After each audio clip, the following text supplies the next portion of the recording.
ইরানে ক্রমবর্ধমান অর্থনৈতিক চাপ দেশটির অভ্যন্তরীণ পরিস্থিতিকে চরম সংবেদনশীল করে তুলেছে। জীবনযাত্রার ব্যয় বৃদ্ধি, মুদ্রার অবমূল্যায়ন এবং দীর্ঘস্থায়ী নিষেধাজ্ঞার প্রভাবে শুরু হওয়া অর্থনৈতিক অসন্তোষ এখন অস্থিরতার দিকে মোড় নিচ্ছে।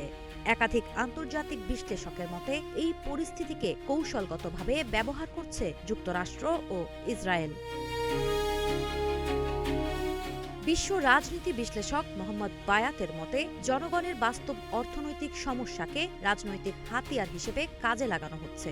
লক্ষ্য একটাই, ইরানের বিরুদ্ধে বড় পরিসরের নিরাপত্তা ভিত্তিক পরিকল্পনার জন্য অনুকূল পরিবেশ তৈরি করা। ডোনাল্ড ট্রাম্প ইতোমধ্যেই এমন গোষ্ঠীগুলোর প্রতি সমর্থন জানিয়েছেন, যারা ইরানের ভেতরে অস্থিরতা তৈরির চেষ্টা করছে। একই সঙ্গে তিনি ইরানি সরকারের বিরুদ্ধে প্রকাশ্য হুমকিও দিয়েছেন। যদিও ট্রাম্প নিজেকে ইরানের জনগণের রক্ষক হিসেবে তুলে ধরছেন, কিন্তু বাস্তবতা ভিন্ন। বিশ্লেষকদের মতে ১২ দিনের যুদ্ধে ইসরায়েলের পাশে দাঁড়ানোর ফলে ১,০০০-এর বেশি ইরানি নাগরিক নিহত হয়েছেন।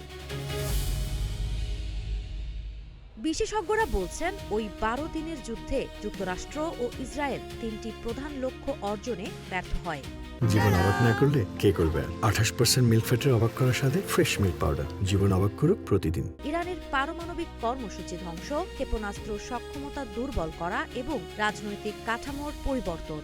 বরং গত ৭ মাসে ইরানের পারমাণবিক ও ক্ষেপণাস্ত্র কর্মসূচির দ্রুত পুনর্গঠন নেতানিয়াহু ও তার মিত্রদের জন্য সময়ের জানালা সংকুচিত করে ফেলেছে।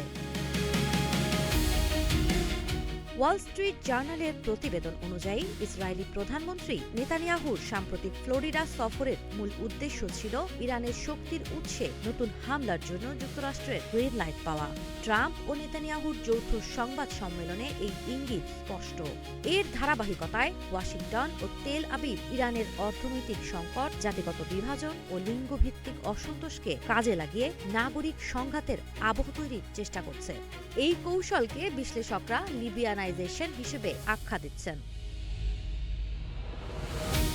পশ্চিমা গণমাধ্যমে সাম্প্রতিক অর্থনৈতিক প্রতিবাদকে জাতীয় বিদ্রোহ হিসেবে উপস্থাপন করা হলেও বিশেষজ্ঞরা বলছেন, বাস্তবে এই আন্দোলন ২০১৯ ও ২০২২ সালের তুলনায় সীমিত। তাদের মতে, এই অতিরঞ্জিত উপস্থাপনার উদ্দেশ্য ইরানের বিরুদ্ধে দ্বিতীয় দফা সামরিক আগ্রাসনের নৈতিক ভিত্তি তৈরি করা।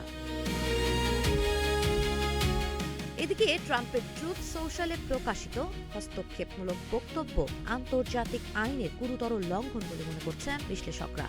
জাতিসংঘ সনদের দৃষ্টিতে এটি একটি স্বাধীন দেশের অভ্যন্তরীণ বিষয়ে সরাসরি হস্তক্ষেপ। পাশাপাশি নির্বাচনী বছরের প্রেক্ষাপটে এটি রিপাবলিকান ভোটারদের উদ্দেশ্যে ইসরায়েলপন্থী কঠোর বার্তা হিসেবেও দেখা হচ্ছে। সাবা খান, নাগরিক প্রতিদিন।